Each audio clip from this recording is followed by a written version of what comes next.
Cuando me preguntas, Carlos, acerca de la investigación que hicimos, creo que en ese momento justamente lo que había era una carencia de datos. Lo que había eran denuncias. Y con las denuncias no se puede calcular justamente cuál era la magnitud, digamos, de la violencia. Se consideraba que era, siempre se decía, esta es la punta del iceberg. Creo que el cálculo que hace Harris está sobre denuncias, porque los datos que tenemos sobre violencia sexual son mucho más altos. Yo no he hecho ese cálculo en población por civil, pero me parece que podría ser muchísimo más, e incluso si se investigaran estas formas de violencia ocultas que todavía no se han expresado en todos los campos tal como tú lo has planteado, ¿no? Porque en realidad, conforme uno va trabajando sobre el tema y va reflexionando sobre el mismo, va descubriendo, esto también era violencia. O sea, me ha sucedido a mí, ¿no? En mi experiencia personal descubrí, yo también sufrí violencia emocional por parte de mi pareja y no me había dado cuenta, ¿no? Hasta años más tarde, e incluso estaba trabajando y descubriendo estos como características de la violencia con la cual somos parte, ¿no? Y también el acoso sexual en la infancia, el no tener seguridad, caminar por la calle, es parte, digamos, de las experiencias personales. Creo que todas las mujeres, si uno comenzara a hacer memoria, habría encontrado situaciones así violentas, de acoso sexual callejero, justamente en temprana edad. O sea, ¿quién no se habrá librado de ello, ¿no?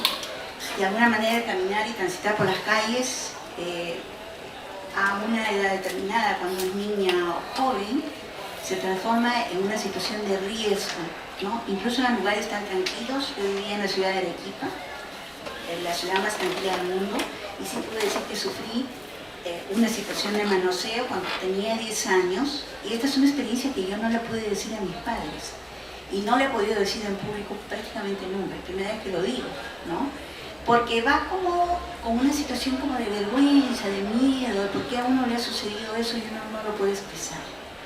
Entonces, yo creo que la lucha de las mujeres, el movimiento de mujeres y el feminismo, y ahora se une a los otros movimientos, es a colocar la temática de la violencia no como un asunto privado, sino como un asunto público, como un asunto del cual se tiene que debatir, se tiene que investigar, se tiene que discutir, entendiendo también la complejidad del problema y entendiendo las limitaciones para hacerlo. O sea, ¿qué es lo que nos impide denunciarlo?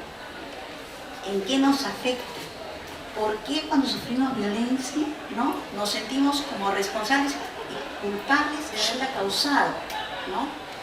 Y la mirada no va hacia lo que agrede, que no solamente es el agresor, como bien indicaste tú en la introducción, ¿no?, sino que es todo un sistema, este sistema del cual has mencionado y que tiene expresiones muy claras y concretas. Bueno, entonces, antes de los 90 no teníamos datos, y la Organización Mundial de la Salud hizo un esfuerzo muy grande para conseguir recursos y hacer la investigación en varios países usando un mismo cuestionario que permitiera justamente comparar los diferentes resultados. Y la idea de la investigación era no solamente tener, desde el punto de vista, digamos, de la OMS, una medición epidemiológica de la prevalencia de la violencia contra las mujeres por parte de la pareja, sino también ver los impactos que la violencia tenía en ella. Y había una preocupación muy grande en no ver a la mujer como sujeto pasivo, ¿no?, como víctima, sino también como un sujeto activo que busca o desarrolla estrategias para afrontar la violencia, y que eso era necesario documentar, o en todo caso saber por qué razones las mujeres podían no salir a buscar ayuda, por ejemplo, cuando eran afectadas por violencia. Entonces, creo que estos elementos fueron muy importantes, justamente para contar con evidencias para formular políticas públicas. Entonces, ¿cómo se puede desarrollar políticas públicas si un problema está escondido y está considerado como algo privado, que sucede en el terreno de la intimidad y que por lo tanto no se puede influenciar en ello? Ahorita, y todos estos días, se ha hablado mucho sobre la violencia, ¿no? Ya no es un asunto privado, es un asunto público. Tenemos que discutir más cómo se lo afronta, cómo desde las diferentes instituciones, sectores, salud, educación, Ministerio de la Mujer, etc., los municipios, en fin, se puede afrontar la violencia por la magnitud que tiene. En los resultados, porque no voy a extenderme mucho, Fernando pegó además los resultados en Facebook, te agradezco. Entonces no voy a hablar mucho de los resultados en Perú, porque además se ha estado mencionando bastante el estudio que hicimos a lo largo de estos años. De hecho, el estudio dio evidencia al Ministerio de la Mujer, ¿no? O sea, todos los planes lo han referido, porque claro, encontramos una violencia que nadie imaginaba, ni nosotros como investigadores imaginábamos que íbamos a encontrar que una de cada dos mujeres podía haber sufrido alguna vez violencia física o sexual por parte de sus parejas a lo largo de su vida. Una de cada dos. Hay estudios comparativos que dicen por qué la ENDES, que se hizo el año 2000, que fue el año que levantamos la data, encuentra una menor prevalencia que la que nosotros encontramos. Y este estudio no lo hemos hecho nosotros, sino que son más bien la UNICEF, ¿cómo se llama? ONU Mujeres, que han hecho una revisión de las metodologías y encontraron que el trabajo que se hizo con la Organización Mundial de la Salud fue una metodología muy rigurosa que contempló el entrenamiento justamente en enfoque de género a las entrevistadoras que participaron en el estudio y les dio sostén emocional, que fue muy cuidadoso en las consideraciones éticas para el desarrollo del trabajo de campo, ¿no? Y buscando empatía justamente con las personas entrevistadas, porque era un estudio solo sobre violencia y porque teníamos las condiciones para hacerlo, que de repente la ENDES no la tiene porque tiene como 100, no sé cuántas preguntas, además que hacer aparte del capítulo que tiene sobre violencia, ¿no? Entonces, esa, digamos, podría ser la diferencia. Y entonces el reto que ponía Fernando ahí en Facebook era si podía decir si ha disminuido o aumentado la violencia, y la verdad que no lo podía afirmar. O sea, para ENDES aparentemente está disminuyendo lentamente, ¿no? Pero cuando los periodistas hablan de la violencia, dice la violencia se ha incrementado. Lo que se ha incrementado probablemente es la denuncia, el que uno puede hablar ahora de la violencia sin sentirse culpable de esa violencia al denunciarla, ¿no? Sin embargo, yo quería agregar a las violencias que se han mencionado anteriormente la institucionalización de la violencia. O sea, cómo los sistemas en el Perú, en la práctica, justificaban la violación sexual, por ejemplo, dentro del matrimonio.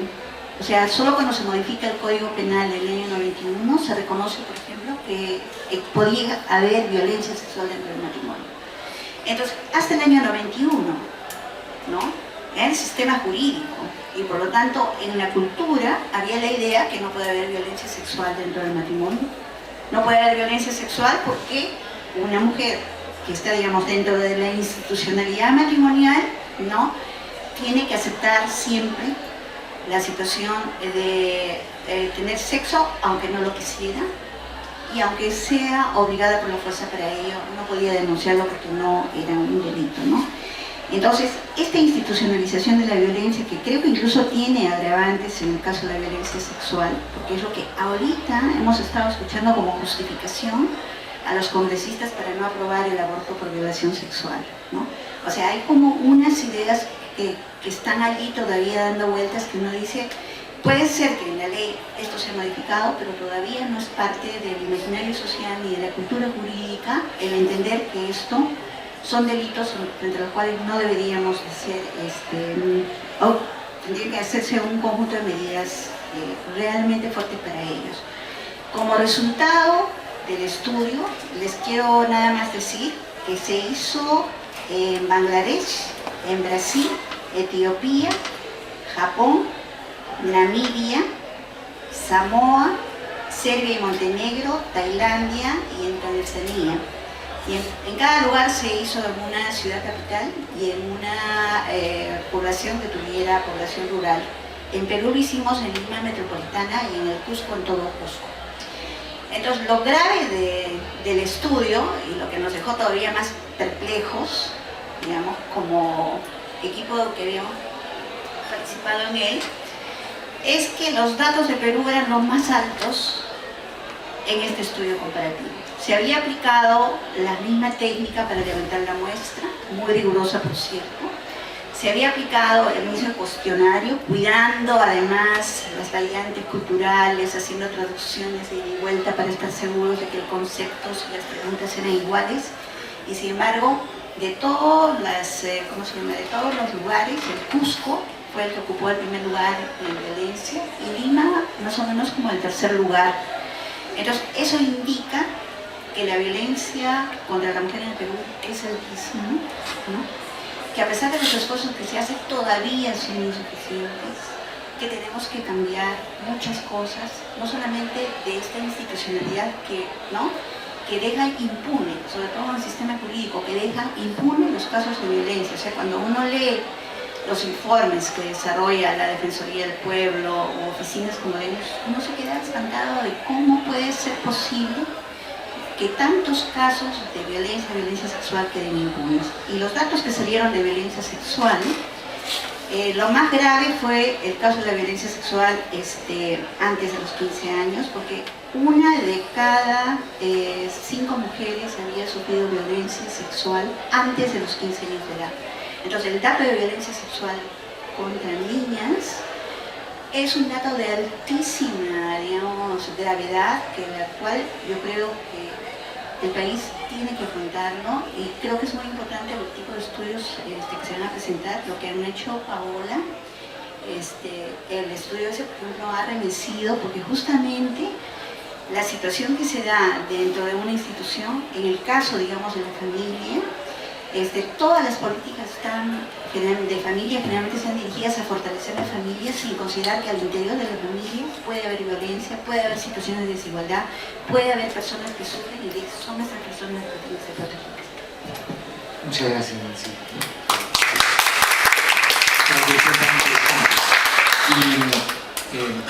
Y te está siguiendo aquí en el orden Paola, y de hecho, de alguna manera, si bien la discusión en general hay algunos temas que cada uno de ustedes ha trabajado un poco más, y digamos, a mí me marcó mucho la lectura del libro, porque creo que es, digamos, si algo resume el tema del libro es violencia de género, ¿no? Porque tiene que ver con masculinidad, con poder, con jerarquía, con sexualidad,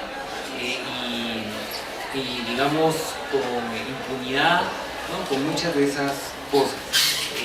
Tiene la particularidad de, digamos, dar, porque es, digamos, lo que naturalmente más conmueve, un énfasis hacer un énfasis en la violencia sexual de hombres, y de alguna manera también nos permite ver la diferencia que puede existir con la discusión actual sobre el aborto por violación sexual en mujeres, ¿no? Y obviamente hay diferencias importantes en cómo se ven ambos tipos de violencia sexual, ¿no?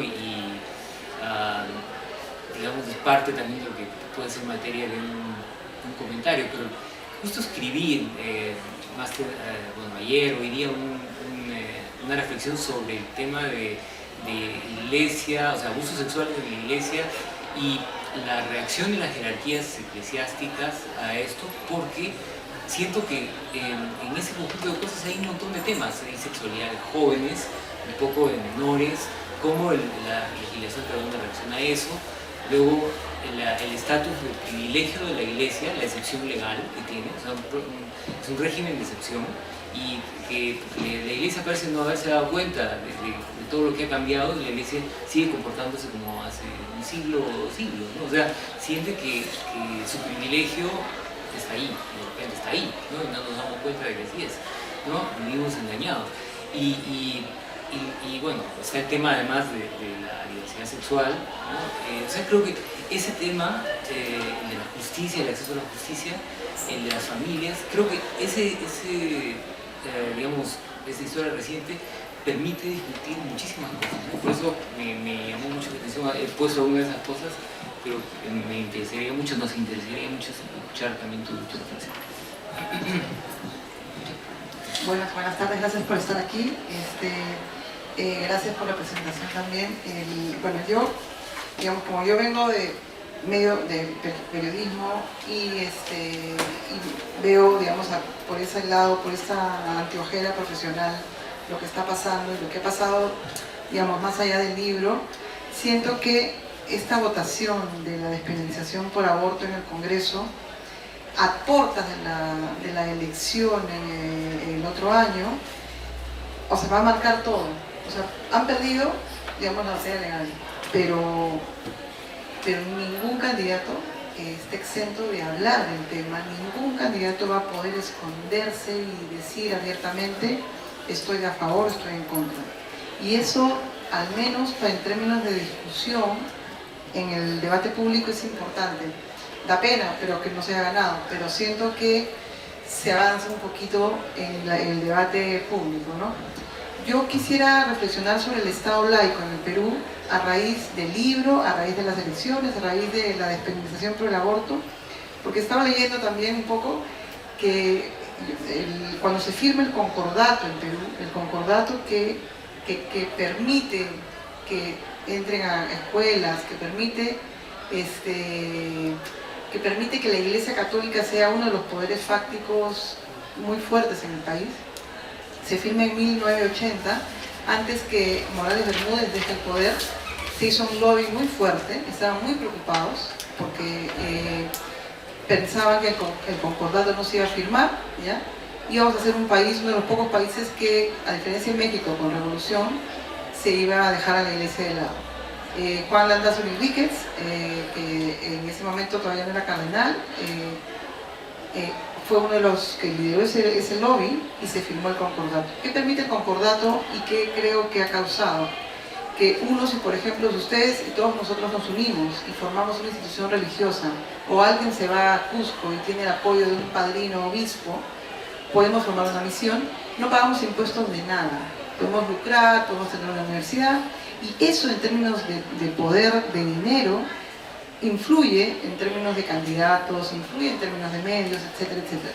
Por un lado está el concordato, y ese concordato y este dinero en escuelas donde tú dejas de informar a la gente en educación sexual, dejas de contarles que hay muchas opciones sexuales, muchas opciones, no, digamos, ¿no? Blanco, negro, rojo y azul, no, hay muchas opciones, hay muchos caminos, no sé dónde sería la cuna de las bromas baratas, de toda esta discriminación, de todo lo que, digamos, que explota por las redes sociales y que de verdad que da pena, tiene que ver con esta primer germen, ¿no? Escuelas, medios de comunicación, y uno de los saltos que se dio en el 2006, que lo recuerdo porque yo estaba en esta rueda de prensa con la prensa extranjera con Alejandro Toledo.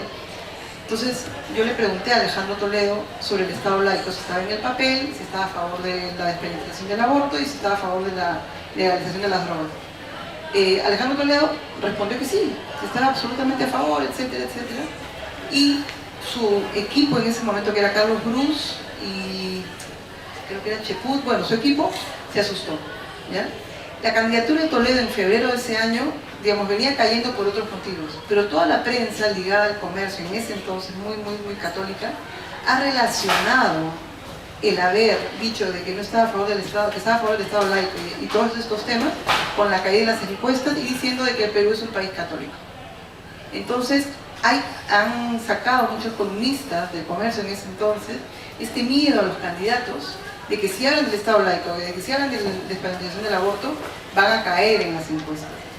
Esa discusión, a raíz de este debate de la unión civil y ahora con el debate de la despenalización por el aborto, digamos, ya no, el cupo ya no es tan grande, pero siento que está, o sea, está ahí, lo vamos a ver, y de hecho no es casual que el Acuña, un candidato expectante, tenga a Humberto Lai, digamos, de la caverna, candidato a la caverna, por si, digamos, hay uno, con toda la votación evangélica, ¿no es cierto? Entonces, ese candidato, o sea, ustedes empiezan a hablar y se salen con los ojos, todo este ánimo de irse contra la unión civil, la mujer, cualquier cosa que tenga que ver con que cambie un poco la noción del mundo para él, eso ya es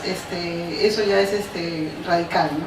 Entonces, esta elección va a estar marcada por eso, va a estar marcada por católicos y por evangélicos radicales, sintiendo que su mundo se les está acabando, porque de verdad, créanlo o no, siento que algunos cambios se están haciendo. No sé si las redes, nuestros jóvenes, las nuevas generaciones, algo se está cambiando. Por más que en los colegios no se enseñe educación sexual, la píldora del día siguiente todavía esté pues ahí guardadita, ¿no? Y todavía estemos con muchas batallas por ganar, siento que esta elección va a ser un crack importante. Eso para llegar al libro, digamos. Y llegar al libro, ¿por qué? ¿Y por qué ha causado tanto escozor el libro, digamos? Porque la Iglesia Católica está enfrentando un terremoto que no puede manejar. Y es un terremoto en el cual se ve al rey desnudo. Por primera vez el rey desnudo, o sea, Juan Luis Cipriani no puede explicar por qué no le hacen caso. O sea, nuestro macho alfa de la Iglesia Católica no le hacen caso. O sea, él ha pedido el 31 de octubre al jefe del Sodalicium que saque a Figari. Y no ha pasado. 26 días después, a Cipriani no le han hecho caso. Y entonces el Vaticano está que lo mira digamos, diciéndole, oye, es tu arzobispado, no estás haciendo nada. Cipriani está preocupado, enojado, pero no puede hacer tampoco mucho. Todo está, y todo lo vemos ahí, ¿no es cierto? Denuncias de violación, 4 años donde se olvidaron a las víctimas, ¿no? El principal protagonista de todo esto son las víctimas olvidadas, que podrían trasladarse a cualquier segmento y a cualquier tema, o sea, sobre todo el tema de derechos humanos en el conflicto interno. Entonces, creo que todavía esta guerra la estamos viendo y se está desarrollando, o sea, todavía no termina, no hay cierre. Y o sea, digamos, ha sido casual, no ha sido coincidente con que la elección esté tan cerca. Y creo que eso también va a mover ciertas cosas ante algunos políticos, por más que no se hayan metido en el tema directamente, por más que estén como metidos, o sea, no digan, oye, qué horror lo que ha pasado en el Sodalicium, o qué horror en los colegios, los pobres chicos, sí siento que algo se está moviendo, ¿no? Obviamente el optimismo no es que sea parte de mi lenguaje normalmente, pero ahorita creo que sí hay algo que podríamos aprovechar, algún círculo virtuoso para que algunas cosas de las que estamos hablando, sobre todo lo que acaban de contar, se muevan. Muchas gracias, Pablo. De hecho, estoy en comunicación con este bloguero Martín Joyce, ¿no? Y él me cuenta que, por ejemplo, de los 2 colegios del Sodalicio, el controlado por las fraternas de las mujeres, ellas han comprado libros y los han entregado a las familias. Es un poco como que hay un deseo de tomar distancia, ¿no?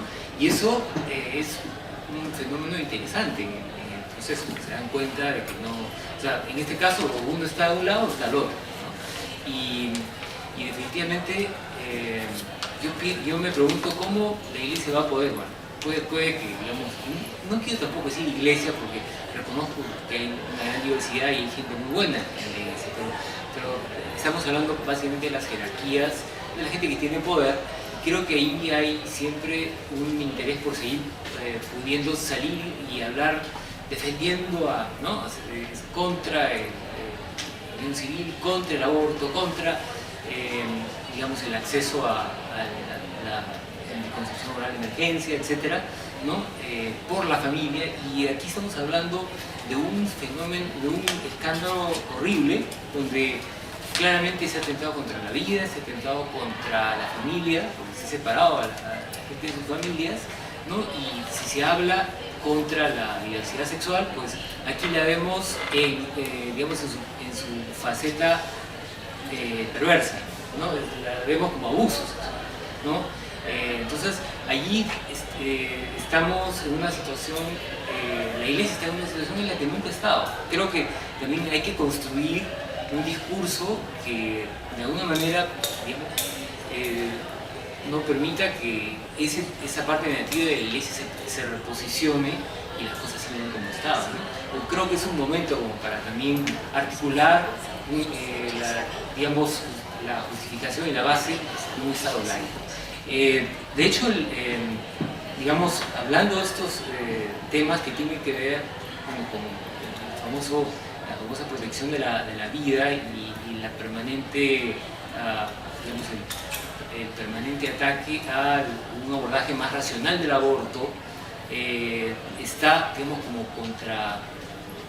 contracara el tema de lo que ocurrió con las esterilizaciones forzadas. De hecho, María Esther ha hecho su tesis sobre esto, ha trabajado con Hilaria Azupa durante un buen tiempo, ¿no? Y de alguna manera una experta en ese tema, y es importante escuchar sus reflexiones, ¿no? En este caso.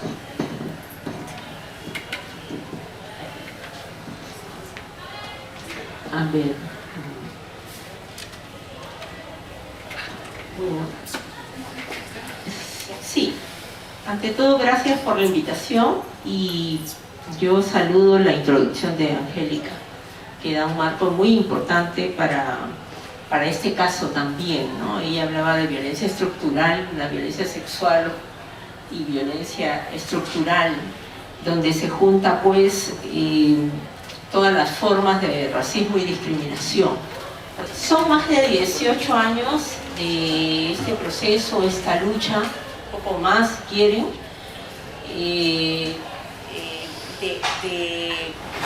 esfuerzos de las propias mujeres, de las valentía de las víctimas de esta esterilización forzada, ¿no? Aquí poco a poco se fue dejando de hablar de las AQV, ¿no? De la anticoncepción quirúrgica voluntaria, porque realmente lo que ha sucedido en el país fueron esterilizaciones forzadas. Entonces les decía que esta esterilización forzada a mujeres pobres, indígenas, quechohablantes, analfabetas, se juntan, y es el acto racista y discriminatorio más grande que ha sucedido en nuestro país. ¿Qué hubo? Porque lo han querido varios reducir a una mala praxis médica, a que los médicos hacían lo que querían, ¿no? Que es una de las expresiones de Keiko Fujimori. Aquí hubo amenaza, aquí hubo pagos, aquí hubo secuestro, aquí hubo maltrato, burla de parte del personal, sí, del personal médico, pero había una política de Estado. Aquí había una decisión de un presidente que está preso, no por este caso, por otras cosas, y que afectó grandemente no solamente el momento de la esterilización, sino que aún a 18 años podemos ver los impactos en la vida de las mujeres, en su cosmovisión, en su vida en el campo, en su trabajo colectivo, que ya casi no existe porque han sido discriminadas por sus propias paisanas, por sus propias hermanas, comadres, etcétera, en sus comunidades. Aquí también hay un uso de las cifras.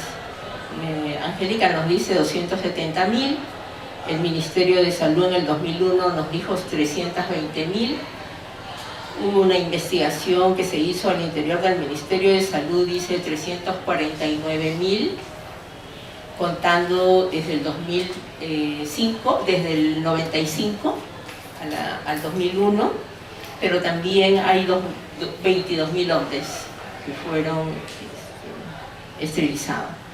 Este uso de las cifras ha sido captado por Aguinaga, que dice que solo son 34 casos y que su fuente fundamental es Defensoría del Pueblo, ¿no? Estamos intentando hablar con el defensor y casualmente no lo hemos podido localizar en estos días, parece que todo el mundo está muy ocupado, pero la concreta es que en Fiscalía hay 2.092 casos en investigación, y más de 1.000 de ellos son de Cusco, 76 a 200 son de Huancabamba, Piura.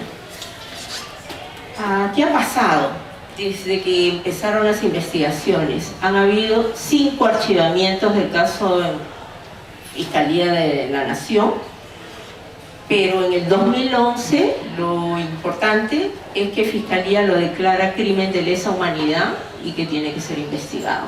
Y bajo esa decisión está en este momento en investigación, con una investigación que ha sido ampliada hasta enero, febrero del año que viene. ¿Qué otra novedad hay a la fecha? Bueno, como les decía, esto ha impactado en la vida de estos miles de mujeres. ¿Qué tenemos a la fecha? Las mujeres se han organizado.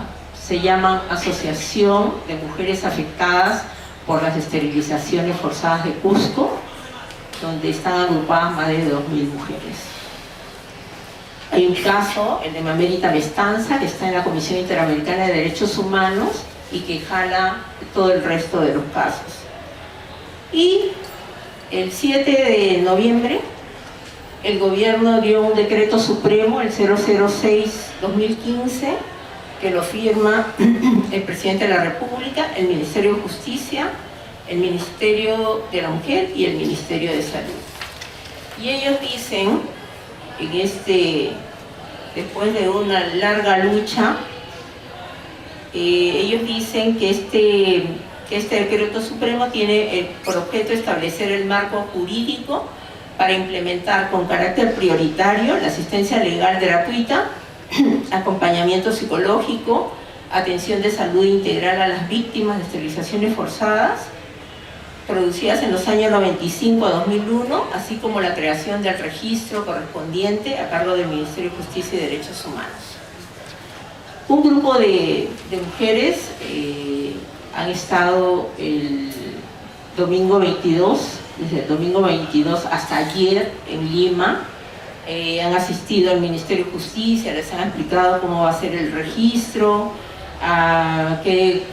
los contenidos de este decreto supremo, para que se implemente y por primera vez en 18 años poder acceder a algunos servicios favorables a su condición actual, más allá de lo que avance la justicia peruana.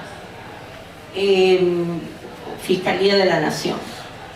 Tenemos todos los miedos, como pueden imaginarse, después de 5 archivamientos y un equipo de Aguinaga metido en Fiscalía permanentemente, igual que nosotras, procurando resultados, Aguinaga pidiendo archivamiento. Vamos a esperar los resultados. Y ya que estoy en el mundo de los académicos, sí quiero hacer un llamado. Quiero hacer un llamado a que pongan atención a este registro único de víctimas. Lo que he visto, porque he participado en las reuniones junto con las señoras y la parlamentaria Hilaria Supa, es que hay una carencia de una perspectiva de género y derechos humanos y por tanto salud sexual y reproductiva en abogados y el resto del personal del Ministerio de Justicia. Sí nos da alguna confianza que el Ministerio de la Mujer ha nombrado representante del Ministerio a Silvia Loli para este caso y le hemos pedido por favor que ponga atención en todo esto, porque todo ha sido tan explicado tan rápidamente que uno ha podido meter la cuchareta en determinados puntos, pero queda la preocupación de las atenciones. El uso de los traductores es fatal, no hay traductores, se va a pedir al Ministerio de Cultura que por favor participe con traductores oficiales para este caso. Y el Ministerio de Salud, increíblemente el más silencioso, el más fuera del problema, y quizás porque ahí sucedió, en ese sector es que sucedió toda la violación de derechos humanos, ¿no? Entonces también los que estén cerca, los que estén lejos, los que nunca estuvieron, que se aproximen para también ver cómo va a ser esta atención integral de salud, los traductores, las pruebas que nunca se pueden hacer, las ecografías. Por ejemplo, en Cusco solo hay un médico ginecólogo que por razones obvias no se puede trasladar a tantos lugares y cuando se ha intentado una campaña ha dicho que tenemos que pagarle.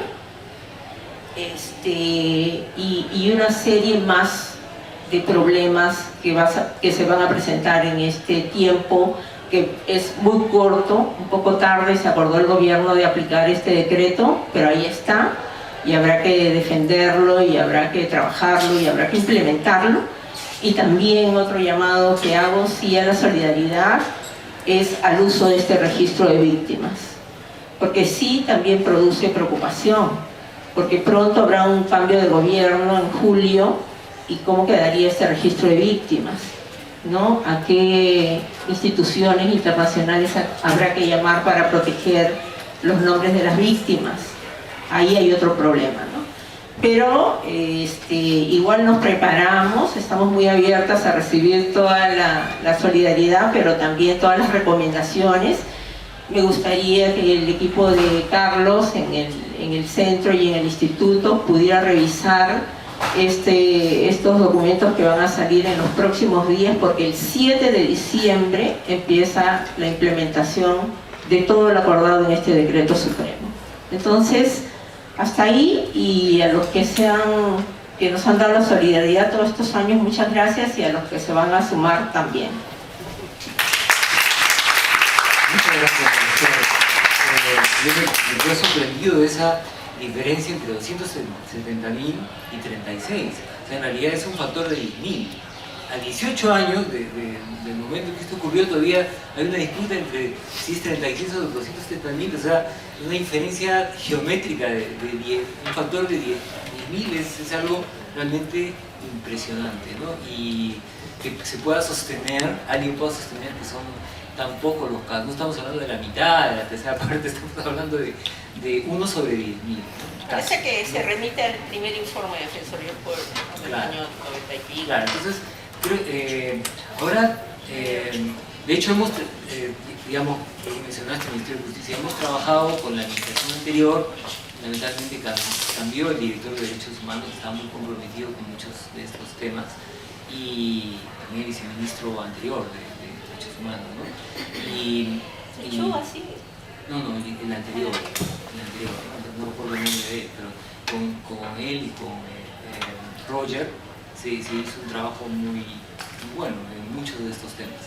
Y en cuanto al Ministerio de Salud, bueno, de hecho en este momento hay una gestión que también cercana a la salud pública, donde el ministro y el viceministro de Salud Pública son salubristas, y bueno, hay personas que son cercanas a la comunidad de salud pública en la dirección de salud de las personas, así que yo pienso, y hasta en un programa de salud productiva, tal vez vale la pena hacer una comunicación, ¿no? Pero en fin, creo que es muy importante que eso se pueda trabajar y abordar, ¿verdad? Y digamos, ahora dejaríamos a Juan Carlos Enciso. Juan Carlos, de hecho, es un interno en el instituto y es un psicólogo joven. Creo que la idea era también traer la perspectiva de alguien joven y enfocarse en la información y el entendimiento de una reflexión sobre la violencia en relación con la diversidad sexual y la identidad de género. Por favor. Bueno, este tema, digamos, se había mencionado desde el inicio de violencia de género. Es un tema muy complejo, pero quiero comenzar, antes de mi participación, a entender que el tema de violencia hacia la población LGTBI es una violencia muy compleja y que tiene muchas aristas. En el poco tiempo que me toca exponer va a haber muchas, digamos, es muy distinto a la violencia hacia personas gays, personas lesbianas, mujeres trans, hombres trans, bisexuales, intersexuales. Por ahí un poco voy a exponer un poco más general esta temática. Quiero comenzar para entender esto, como Angélica también, como todas las ponencias, dice que uso una buena introducción en esto, es sustentar que la violencia de las personas LGTB es una violencia de género. Se construye a partir de esto. ¿Por qué? Fundamentalmente, como decía en la introducción, es lo que se espera ser hombre y lo que se espera ser mujer. Si en esa estructuración, construcción de ser hombre y ser mujer, las personas no complazcan, no superan o no tienen esas expectativas, viene la violencia como un elemento corrector o castigador de estos.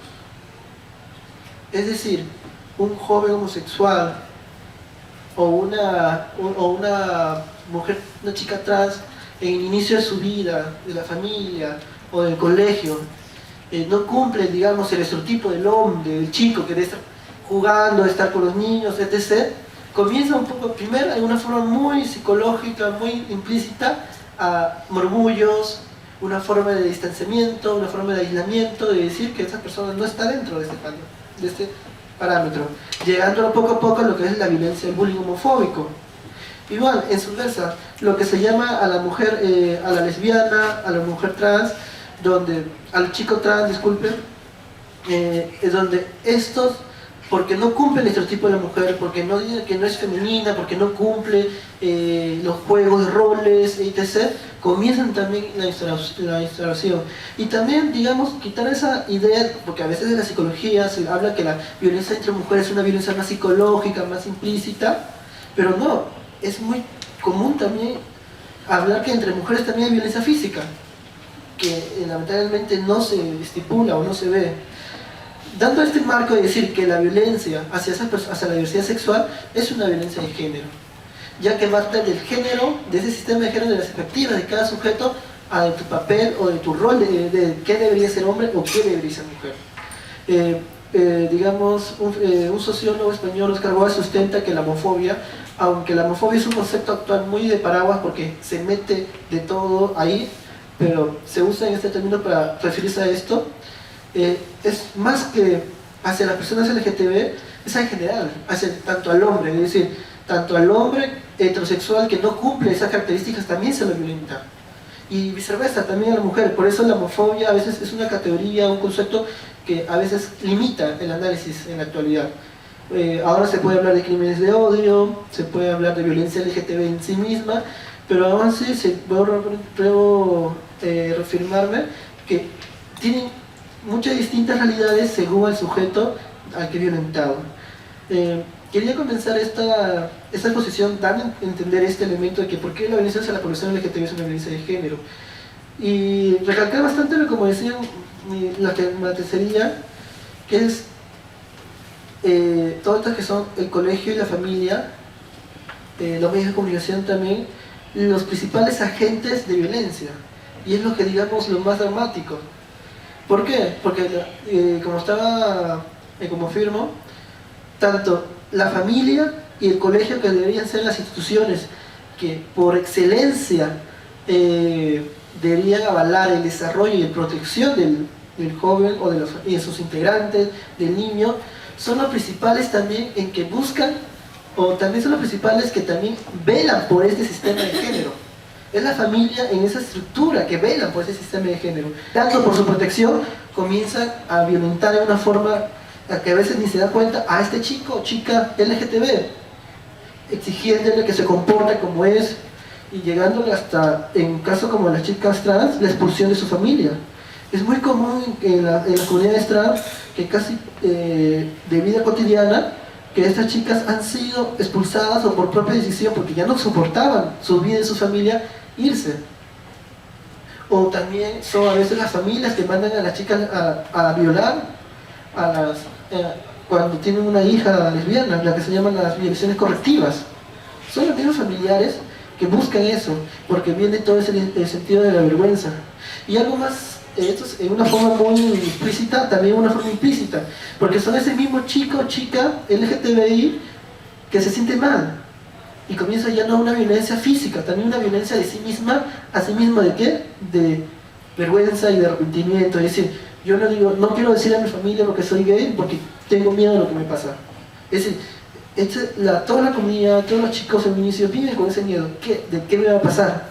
Y vivir cada día con ese miedo, ¿qué me va a pasar? Es toda una estructuración digamos, de todo un problema de salud mental. Eso tiene la familia.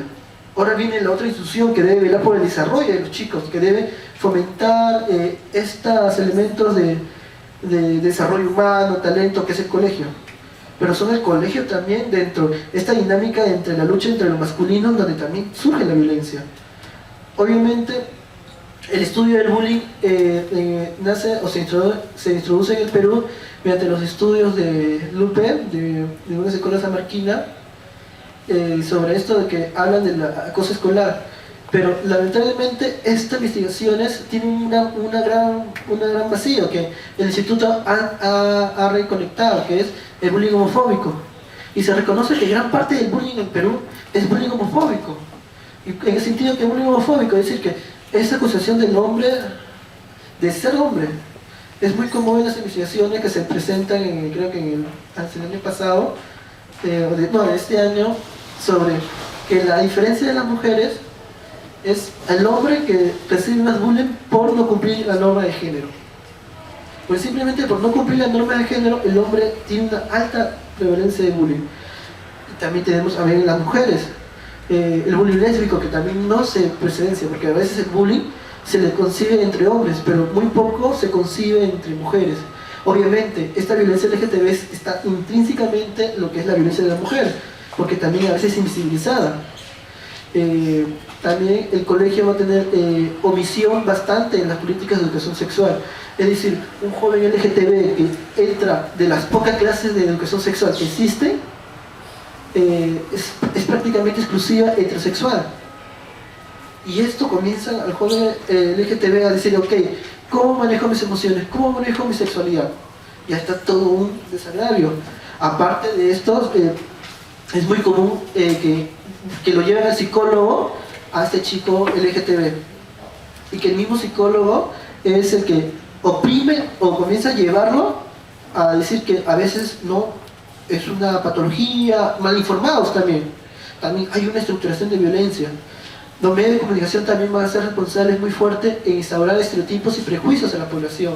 Y estos mismos jóvenes, que al darse cuenta de que no están, que dicen, ok, tengo que ser un homosexual afeminado o así, comienzan a sentirse mal, porque la imagen social que ellos tienen de sí mismos comienza a deteriorarse. Y esto conectado a lo que son las políticas de Estados también.